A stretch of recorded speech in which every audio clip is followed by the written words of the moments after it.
Sa dilim ng gabi, dalawang nilalang ang kinatatakutan sa buong Pilipinas.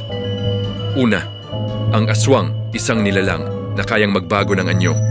Mabangis, mabilis, at palaging gutom. At pangalawa, ang manananggal, ang babaeng naghihiwalay ang katawan at lumilipad sa dilim para manghuli ng biktima. Pero kung magtatapat sila, sino ang mas malakas? Ang aswang may kakayahang mag-anyong hayop. Tahimik, mabilis at malakas ang pangamoy. Ang manananggal naman, lumilipad, maliksi at kayang umatake mula sa ere.